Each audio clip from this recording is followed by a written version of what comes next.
see us. No. Thanks for coming out. I'm so happy to see you. Of course. Oh my gosh, and thank you for joining us again. So I want to start off by asking each of you about your acting journey. How did you get involved in this craft? Sorry, that is just the best. Where do I have to go? You're like, it seems like a million years ago. It does. It kind of feels that way. I started my acting journey. I was in middle school. I was doing theater and did high school theater, and then fell into modeling and fell out of modeling and then back into acting, and really started to pursue it seriously when I was 18, and fell in love with it. Oh. And just decided I needed to do things. Amazing. This seems so low. Can you hear me okay? It's really weird. My journey started in high school, where at one point I was playing, since I was younger, even younger than high school, playing Dungeons and Dragons. And my mom's like, what do you want to be when you grow up? And I'm like, or what do you want to do? And I'm like, I don't know. I don't need to be rich or famous. I just want to create with my friends. Like, I want to do this the rest of my life. How do we do this? Yeah. And acting was basically the closest thing. I fell into it in high school, which led me to improv comedy, because we went and did a field trip to a local comedy place. I had no idea what improv was and fell in love with it. So I was doing theater, doing improv full time. I got hired to do the show. We met originally, which we were from the same hometown. Yeah. And And we didn't, no, technically we didn't actually meet because I was 10. True. And I was sitting in the back of the pizzeria watching you perform your improv. So weird. At the pizzeria. I was just telling him about that because one of our audience members said you were the nicest person ever. And I'm like, well, funny story. Yeah, hometown hero, and he really is that amazing. Oh, that's so nice. Anyway, That's so nice. Man, go you on. are too big. But no, the short end of it was at the same time going to college and majoring in acting. I got to the point where I took the big leap and moved to LA. My first big audition was for the Wild West Stunt Show, where they took actors and cross-trained them to do stunts, and stunt people would cross-train them to act. I was an actor, and they taught me to do some of the stunts for the show because I had a background in like family martial arts. I was like, wait, if I worked out, I could be the big bad guy in TV and film. So a lot of the stunt guys, the acting career started taking off, which has been wonderful. But on the stunt side, my friends were all stunt guys, and they were built like action figures, where it's ridiculous, like six-pack, speed bump abs, like, hey, we're gonna go learn air ram or work some fights today. You want to come? And I'm like, wait, that would make me a better actor to be the big bad guy. So I'm like, I want to do this. So I started making a name doing acting and stunts, and it's gotten to the point now where Hollywood doesn't think you can have two different skill sets, and it's all been acting. No, I secretly do stunts from time to time. I don't know part of it, but I don't say. And it's been great. It's very, very thankful. That way they don't have to hire a stunt guy. Well, You're like, I sweet. know I can do that. I can do that, guys. Come on. We can save you some money, right? Oh my God. I actually do the opposite. I'm like, no, hire that. No, I try to explain like to some actor friends. I'm like, let your double do it at least once, so that way they can make their bonuses and take care of their family. Because some of the actors are like, no, I can do it. I go, no, they're going to want to use your face as much as possible, but at least let your double do it once, so that you can be taken care of. Right. And they're like, oh, I didn't know that. I'm like, yes. So coming from both worlds of the, if it were Dungeons and Dragons, I would be most exposed. Nerd. I want to ask each of you about a couple of things you have done independently, other than Friday the 13th, like I did last time. Okay, because this is not the only thing either of you have done. You guys both have an amazing career. I wanted to start with you. You did this amazingly beautiful film, important film about stalking called Shadow of Fear. Can we discuss your experiences on that? How did that come into your life? It was so well made, and I know it's based on fact, and unfortunately, in the real story, she didn't make it. But yeah, can you talk about that? Yeah, it was really eye-opening for me. I didn't realize some of the laws that don't really protect people when they're being stalked, and it's really, really scary. The film was, when it came to my desk, I was really interested. When I read it, I was like, oh, this is interesting, and didn't realize that it was based on truants until I sort of signed on for it, and it was shot in 10 days in Wow. 2 months. And yeah, it was really fast and furious, but I got to work with my old friend Will Estes, who we did Reunion together, and it was really great to have him. He's such a wonderful actor to work with, because it's such a vulnerable subject, and So scary. and he really That's how good he is. He's scary. you really pulled that one out of your back pocket. Like, that's a really obscure. I love that movie. Thank you. First of all, It's currently streaming. I think it's on Tubi right now. It might be on YouTube. I don't know, but it is out there still to have seen if you're interested. It was an indie that ended up on Lifetime. I didn't realize that they sold it again, so that's great. Yeah, It's no, still- yeah, It's out there somewhere on one of the streamers. And Catherine Hicks is also in it. Love her. Isn't she the sweetest? Yes. Yes. Anyway, such a good, important movie. Thank so you. I try to tell people all about that one. Thank you. It's a good one. It is. It really is. It's informative, if nothing else. Moving back to horror, though, you know, fun horror as opposed to real horror, right? Yeah. Return to House on Haunted Hill. Yes, Return to House on Haunted Hill. I think what was really interesting about doing that film is it was the height of video games really sort of exploding, and they made, I think it was like 7 or maybe 8 different endings, and it was sort of, if you had an Xbox and you bought the film on DVD, you can choose your own adventure, essentially. And yeah, and you can. Yeah, me too. Like, what? So a lot of people that have seen it on television or have like just rented it don't know this, but if you get the actual disc and you put it in like a hard drive and watch it, you can choose the path that the characters You take. get an and there's Xbox. a bunch of different endings, and yeah, it was. I think we're hoping it was going to hit in a certain way, and it kind of never really did. But it was a really interesting experience because it was like shooting multiple movies at once. That is crazy. I didn't know that, and I have the DVD, but I don't have an Xbox. So I never even knew that. I'm gonna have to buy an Xbox now. Now, for that one, had you seen the original, like from the '60s, or the remake from the '90s? Where you did that? Not until I had signed on to do the film. Did you? And you saw both of them before you did that, or? I saw the one that Ali Warner did. Okay, gotcha. Because it was mostly based. Yeah, it was a sequel for that one. So so I saw that one to just sort of fill in. Are you a horror fan? Do you enjoy horror? Horror films give me nightmares. Yeah. I have to watch them in the morning with all the lights on. You're so sweet. I love you. Okay, last one for you. You did a couple of episodes, crossover episodes of Chicago PD, Chicago Fire in its early years. I did. Can you talk about your experiences working in Chicago on that show? It's really cold in Chicago in February. You're telling me. The Windy City. No, it was, I had a really amazing experience, and part of the setup for the character was to pitch Chicago Med.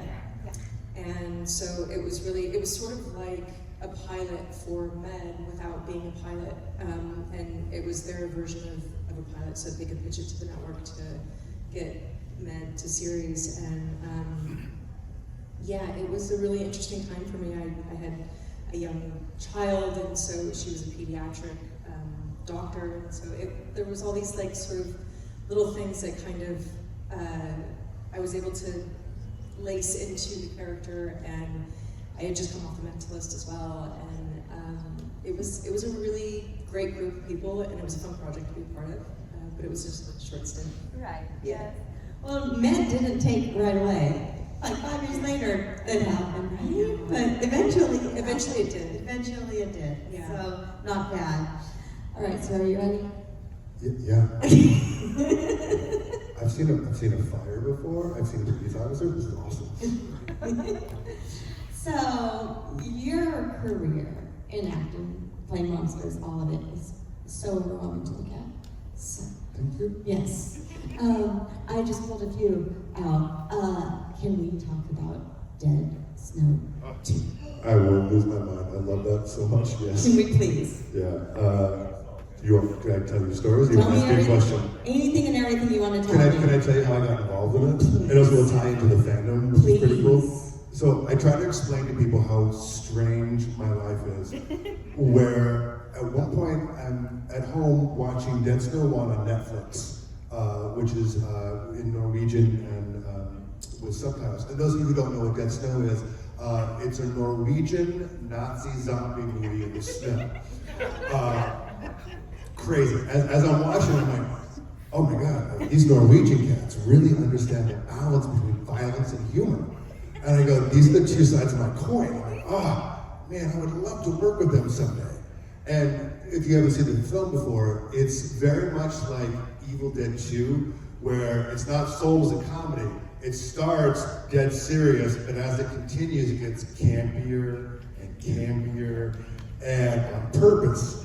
So, cut to like a couple months later, I get offered a job, and the reason I take the job is because it's the writer-director from the Norwegian writer-director, Tommy Wirkola.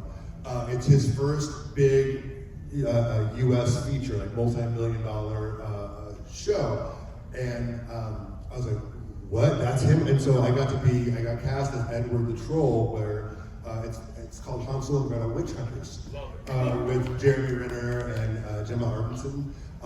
And I got to be the giant troll Edward, where it starts off bad, but then, he's got a heart of gold and joins the main team of the main four. Most difficult job I've ever done in my entire life. It broke me physically, honestly. I'll tell you that story in a second.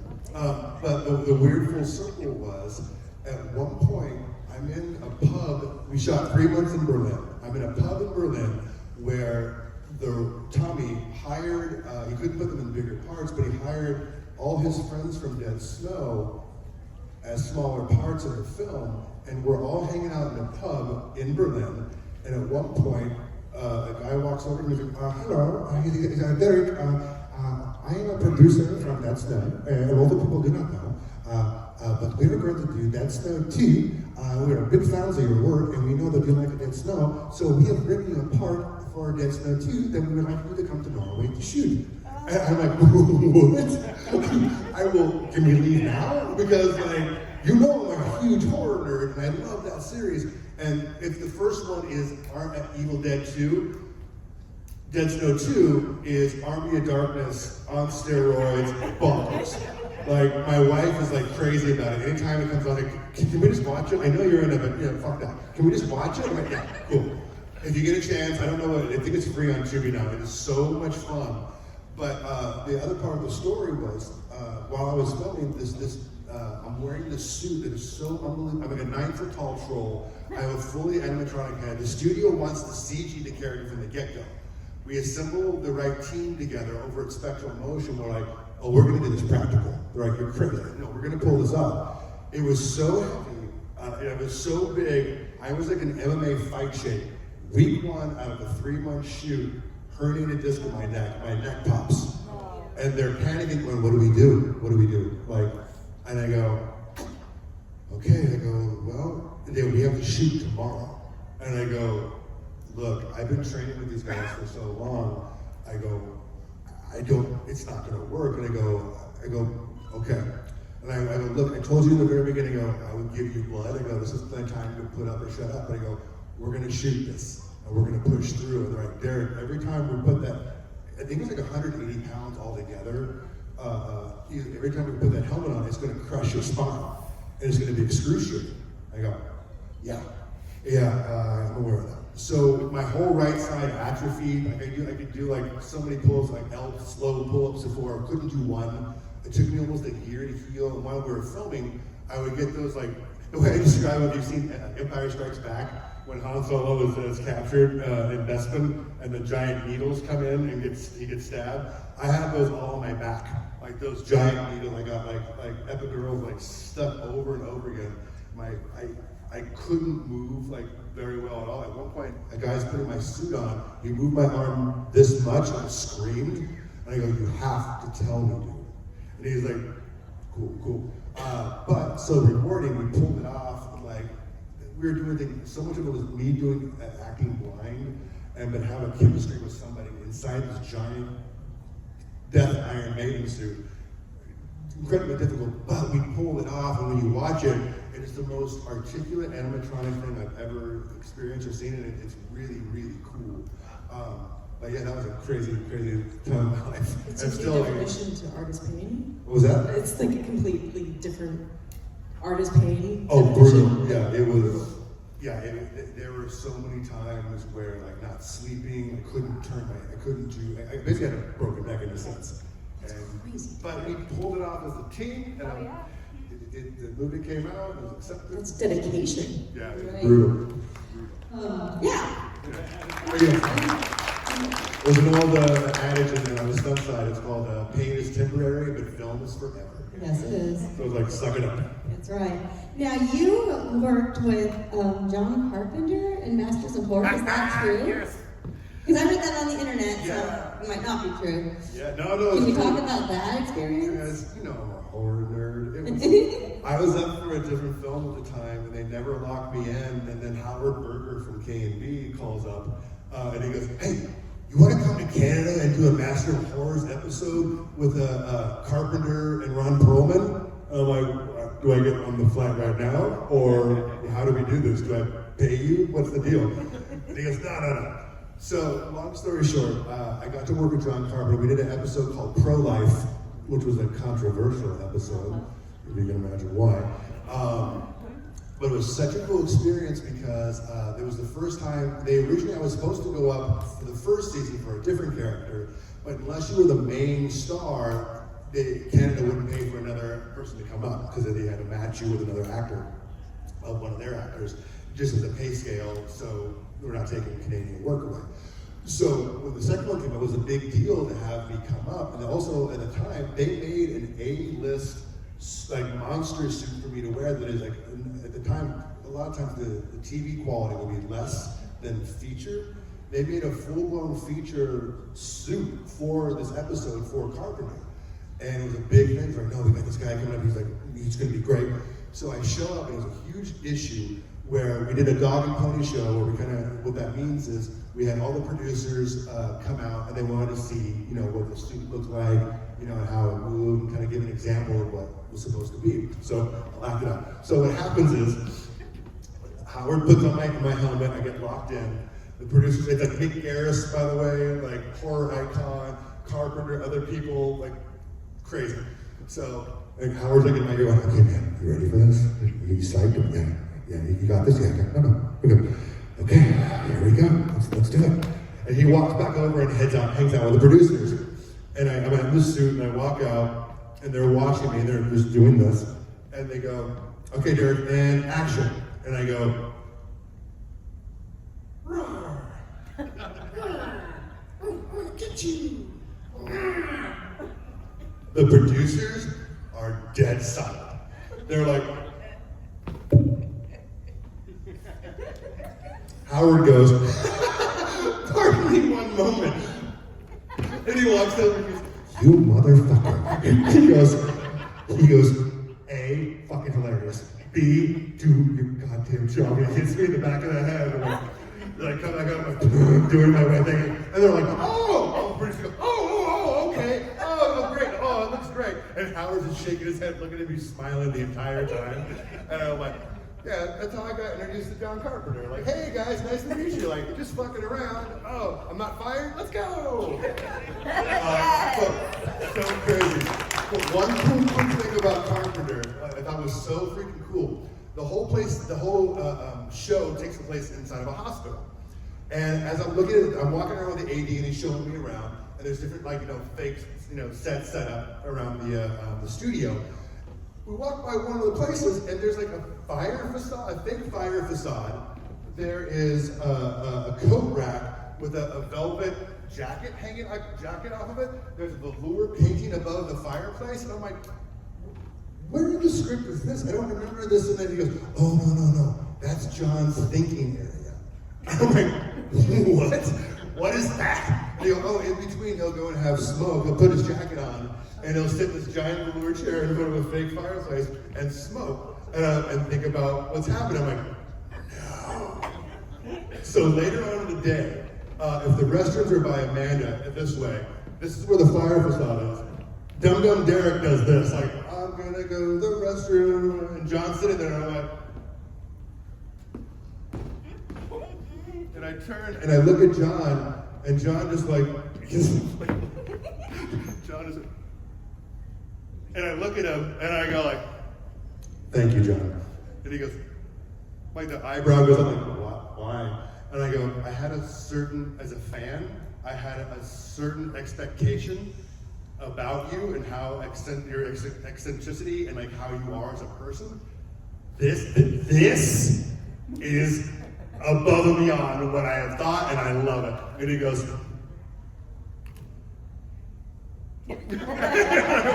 oh my God, so cool. But then we started talking about video games. He's a giant video game nut, and we just hit it off. It was so much fun. So I got to work with John Carpenter, and I don't believe it to this day. See, this is why I ask the weird questions about the weird projects, because we get stories like this. I'm just saying, it's my favorite thing. Okay. We're all kids, man. We all, again, as horror fans, we love the same stuff. Like, I try to pull that Hollywood curtain of Oz, where I'm like, hey, don't tell these stories like publicly, because I want to keep telling the stories to other people. But like, I work with celebrities, I really don't care. But I go to these cons, and there's a lot of horror actors I grew up loving. Like, oh, Robert Englund and I are friends? Oh, he knows I exist? Nope, look how cool and calm I am. Nope, I'm losing my mind. So I try to share that with everybody as much as possible. You do know that's how I am with you, considering the history I have watching you as a kid, as a young performer. Like, Derek and I are kind of friends. What? He knows my name, are you kidding me? Yeah, I'm totally friends. I'm serious. Like that's my feeling with you. But, based solely on that early childhood experience, and me starting to get interested in performing in that way. I was a figure skater performer, so like an athlete performer, right? But then I got involved in the theater and stuff, and I'm just like, I want to do that. He's so funny. How can I be that? Did you know also when we were, because the location of the improv bounced to different locations from time to time, did you know that I actually worked at that pizza parlor? Yes. Yes, I did. Okay. Now, I'm going to ask you one more thing that I did ask you in Vegas, but it just tickles me so much I have to ask it again. Passions. Oh, God. The soap opera Passion. Guys, I've been around a lot. Yeah, I did a soap opera as I came in for a. I did. Don't you judge me? I'm not judging you. NBC came on after Days of Our Lives. No way. I just worked a day. I came in for like I was a prisoner in a jail cell, and there was a fight that broke out. It was. It was a supernatural soap opera. There was a witch. It was like dark shadows for daytime. I was at the time. I didn't know how they shot soap operas, where literally like so fast. And okay, cool, and moving on. I go, we just did one take. Are we not? They're like, nope, moving on. I'm like, Like, hey, this is how we do it in soap operas. We don't play. They just shoot and run. If they have it, they run. Yeah, it was crazy. Awesome. Yeah. Any other memories from working on that whirlwind of a world? Not so much. No, it was just kind of like a literal whirlwind, and like, yeah. How did you get that job? I forget if I auditioned. It's so long ago. I forget if I auditioned or a friend worked on it. I was like, that guy would do it. I don't know. He looks like a thug. Yeah, it's weird over the years. When I was younger, I would go to like grocery stores or like mini marts, and the guys would constantly stare at me in the mirrors, or they like I was going to steal something. So I looked like a thug. Yeah. Or like a terrible person. But now, now that I'm older, I get the complete opposite. Like, do you get the officer discount? Can we have your? I'm not a cop. Yeah. I'm not. It's weird. Oh my God. I don't know what I am anymore. The afterlife. All right. Okay, audience questions. Who's got it? Raise them up. Start with you. What was it like working with Ron Perlman? Ron Perlman. I've got a brother that got to meet him, and he says he's a fabulous person. Oh, he was super fun. At one point, being a fan of him because I was trying to be cool about it and not like lose my shit. Ron came over to me and he looks at me and he has that, like, he's the type of gentleman who, when he thinks, he doesn't just talk. He takes a moment of pause to think about what he wants to say, and then he says it. And he literally walked over to me when we first met, and he looks at me and just stares at me in my eyes and goes, "Sometimes you're the guy in the suit, sometimes you're not." And walked off. And I was like, that's how I met Ron Perlman for the first time. That was pretty cool. I'm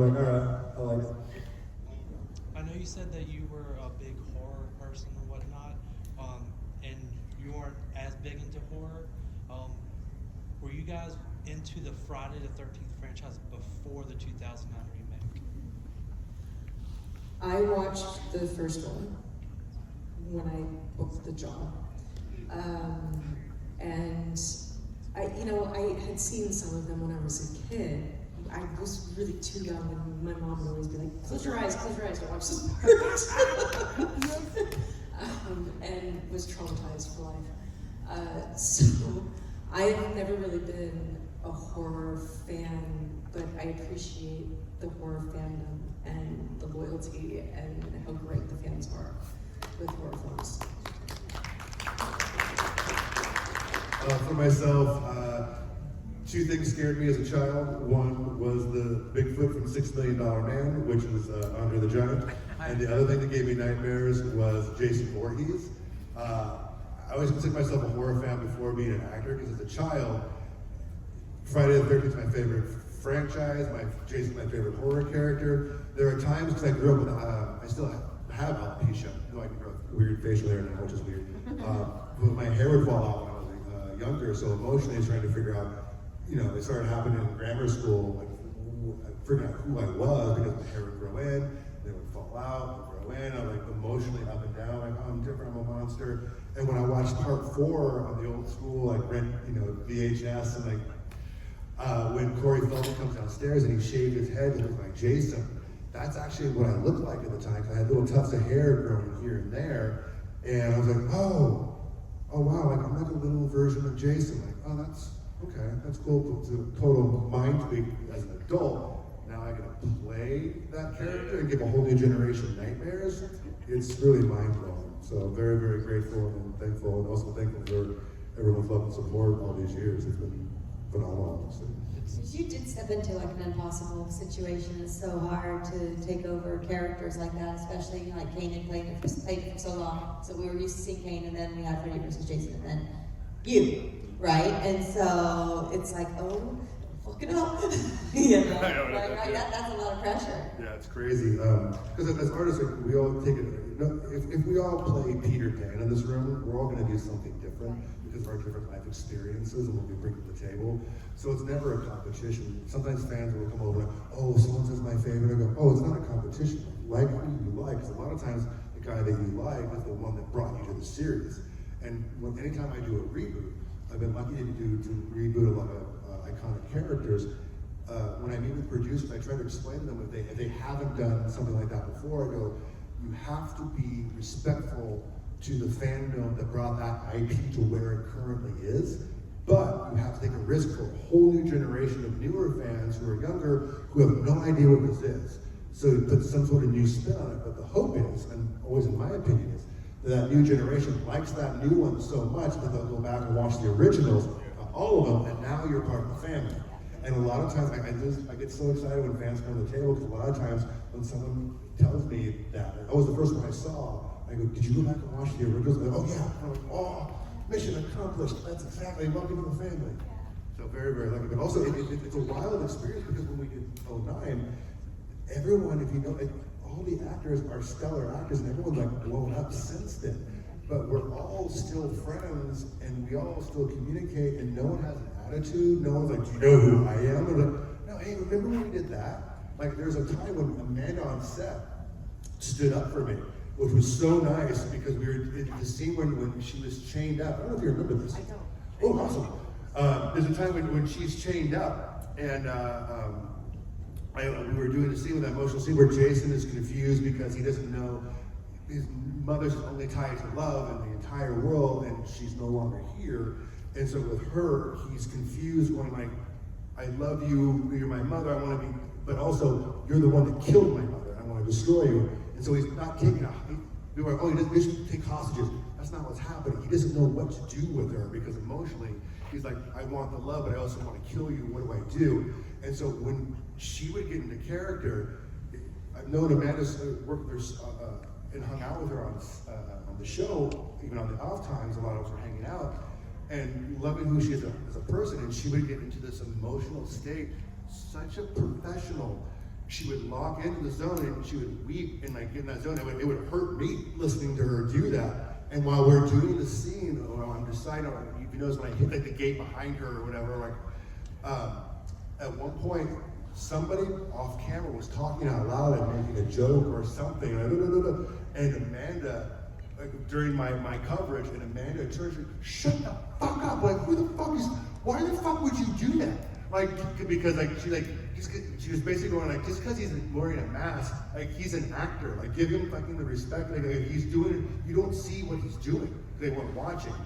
And so, like, she stuck up for me, and you know, in the middle of the scene, like, put this person in their place, and I was like, oh man, like, that was a real special moment for me, and I'm like, thank you. Like, it was I'm beautiful. sorry for the person that did that.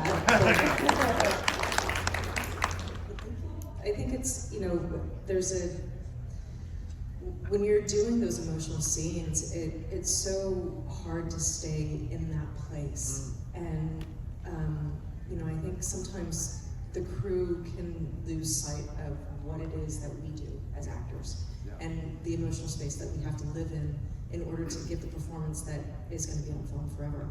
And in those moments, it's really imperative that there's respect for that, and we have the space to perform and to do our job. And those are the moments that it's our turn to be able to have our opportunity to do our job. And when the crew is lighting and they're doing all of their setup, that's their turn. So I think that sometimes that gets a little lost in the mix, and I'm a real stickler on it, because I think it's important for actors to have the stage when it's their time to have the stage. For sure. The one thing, actually, we talk about pulling the Hollywood curtain of Oz open. Sometimes actors get bad raps where they're like, oh, that guy was a jerk, or, you know, oh, like when Christian Bale, like the famous thing when he yelled on Terminator and yelled at the lighting guy, I go, you're only getting one side of the story. I had friends who were there and saw everything go down, and I go, it's the lighting guy's fault. And I go, you don't understand it. He talked to him multiple times, Christian talked to him multiple times, being cool, but when we get those heightened states, like for myself, like for Swamp Thing, like I'm playing manic for 8 months. And emotionally, there's scenes where I'm being tortured and bawling and crying. And if my personality is a radio dial. My personality is over here. To me, to get to that zone, that emotional, vulnerable zone, is way over here. So rather than jumping from this all the way over to here, while we're filming for that day, I'll stay closer in this zone and kind of be in my own. But I also try to tell people, cast and crew, before we start filming, go, hey, this is how I operate. If I have an emotional scene coming up or whatever, I go, so sometimes we'll come over, like I'm prepping to get into the zone where, hey, so when you did that scene in this other film, hey, could you take a picture? I'm like, hey man, like, I'm losing my mind right now. I don't want to be, like, oh, you're so rude and turned away. I don't do that. So I explain to people, I go, if you see me there, and I go, I'm always open. I'm not trying to be a jerk. I go, but I still have a desk in front of me where I'm going through all my lines I've memorized, what emotionally I need to be in that scene, so you understand where I'm coming from. But as an audience, a lot of times you get the propaganda of like, oh, that person was a jerk or this or that. And the other experience I've learned is sometimes like, why is that actor being like, or that lady so standoffish? Like I met her, it's like, ugh. I go, oh, you've experienced stalkers or something who's like done terrible things to you, or oh, and you're on guard. So you're not being a jerk, you're trying to protect yourself, so you try to understand where people are coming from. And for myself as an actor, I want to explain to everybody before doing that, so you don't just think, I'm like, oh, that guy's so full of himself. No, I'm doing a scene where I've just lost my child coming up, and it has to be real for me, because if it's not, you're going to be able to read as an audience member. So I'm trying to do my job. So I try to explain that Hollywood curtain of what we do. Again, with Amanda on, like, it was so emotional for Friday. She would professionally take herself to the side of the set and just hear her get into her zone. We all have different processes to get emotional where we need to be. And hearing you wail at a certain time, like sob and moan, like I teared up just listening, you know, in the Jason outfit. Like it was so emotional and raw. It was a hard shoot. It was a great shoot. It was great camaraderie and a wonderful, wonderful cast, but it was a very difficult shoot to perform because of the emotional state, and especially for Whitney, because all of it was crying and screaming, and I really had a hard time sleeping because we were doing night shoots. I had such a difficult time So I was always just felt really drained and exhausted, which I used. I just think that works with the I just character put it for into you. the character, and by the end of it, I felt like a vampire, and it took a few months to kind of just get back into a normal rhythm of life. Because the other thing people don't realize, a lot of times as an actor, you're basically lying to your body. Your body doesn't know the difference. So when you lie to your body, it sticks with you, and everyone has different ways they approach it, different techniques. But man, again, if you're into it, as a professional, if I'm playing a cowboy, someone who's a cowboy is going to watch my movie and go, "Oh, he didn't tie the saddle right," because he didn't hold the reins right. You have to learn, in my opinion, of everything about that person's or the character's profession that you're doing, because someone is actually going to have that profession. And if you don't do it precisely to a T, they automatically go, "Nope," and then pulls them out of the film. That's me when I watch figure skating movies or shows. I'm like, So you know about figure skating, then, so you know. yeah, 'cause that's what I did. See, crazy, right? Yeah, I'm like, That's what I'm talking nope. about. Yeah, exactly. I'm like, they should have hired a real skater.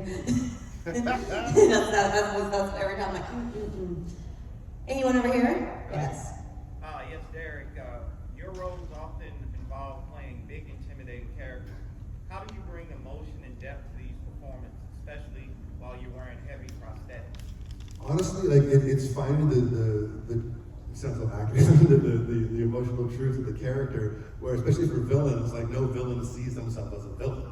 So you kind of find like it's almost like if your own personal life is from A to Z, the character's life is from 1 to like 26 or whatever.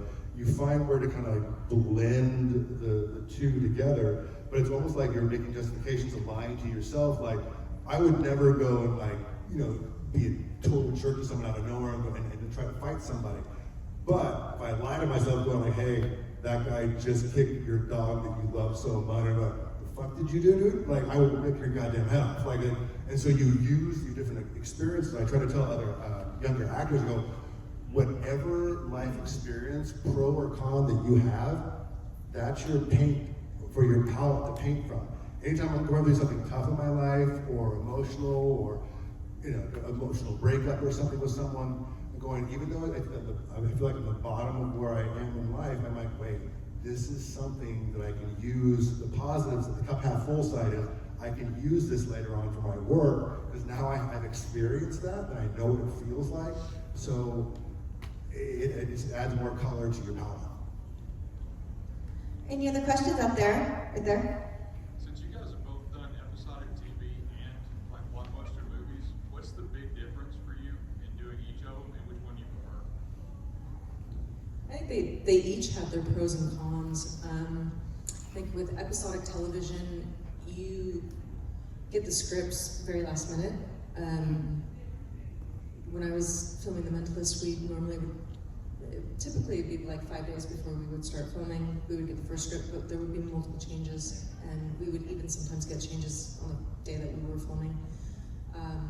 Not that you don't have that with film, you do as well, but with film, it's an allotted block of time that you've got 3 weeks or 6 months or whatever period of time it's going to be, and it's one script that you're working on.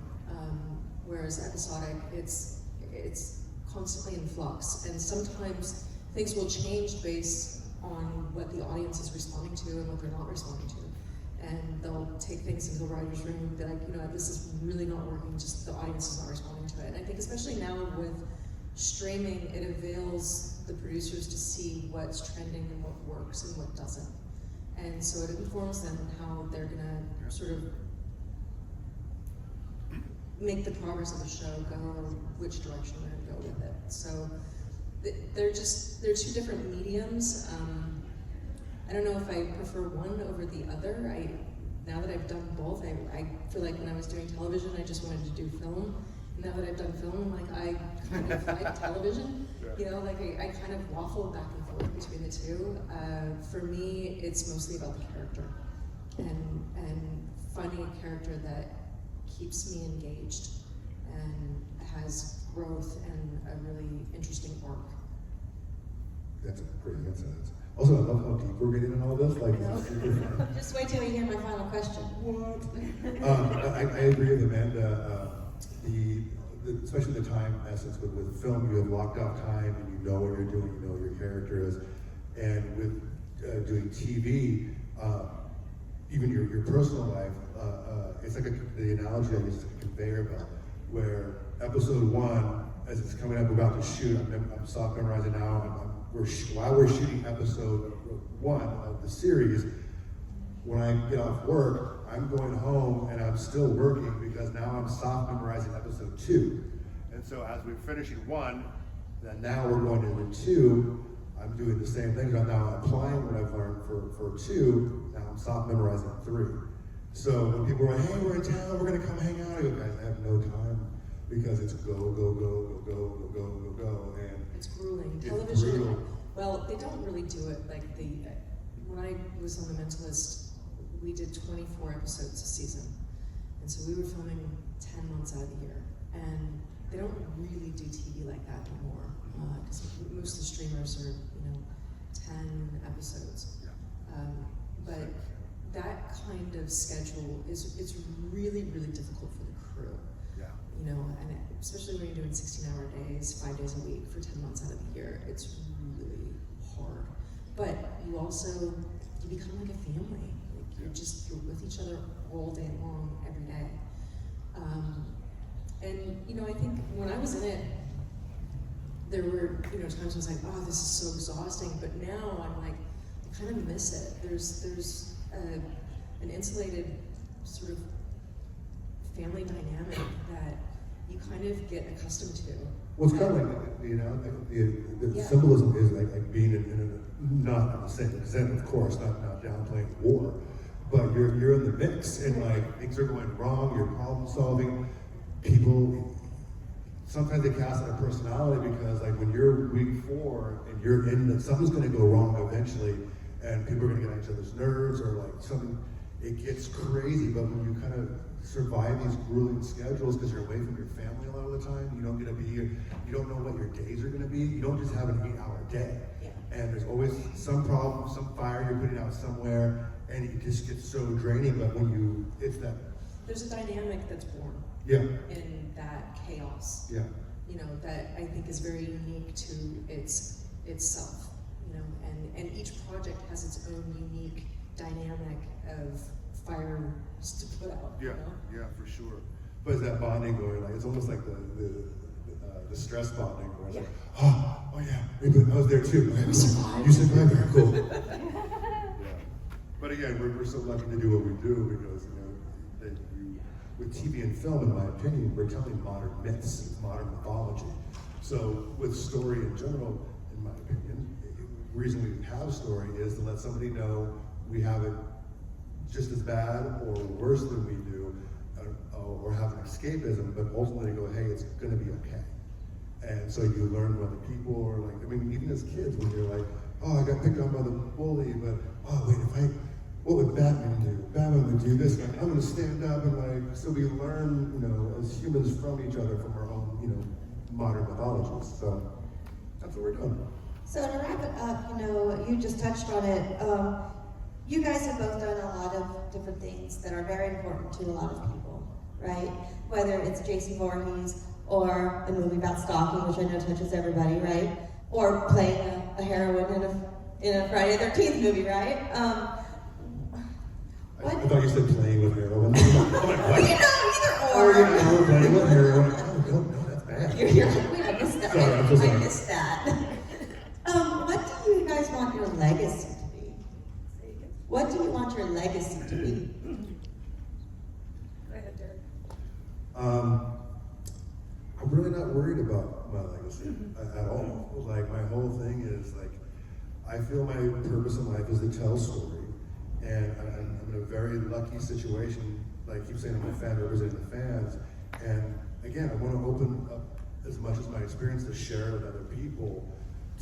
I love that I can come out in between TV and film jobs to do conventions like this to say hi, because my whole thing is like, hey man, my life philosophy is no one is better than anybody else. We all have skills in different areas, but you respect everybody until they give you a reason not to. So my job, I'm just here to tell you a story, man. I can't do what you do. Like, if you're a groundskeeper, if you're a doctor, it doesn't matter what the job is. We all have an importance, and that to me, if I could help you through whatever it is, the story that I'm telling, that's great for me. I really don't think about my legacy at all, honestly. I want to tell meaningful stories, things that touch people's hearts, or change them, or entertain them. I just enjoy what I do, and grateful to be able to do it. Yeah, for sure. Thank you guys very much. Give it Thank up. you. Thank you so much for coming out. This was bigger together. We're out here because we want more. And even though like, the world is really kind of crazy and weird right now, I love that we can come to a place just to escape and like lean on each other and everyone be cool with each other in this fandom. It's a different fandom than most fandoms. Understand that. You guys are special, and thank you so much for the love. Thank you.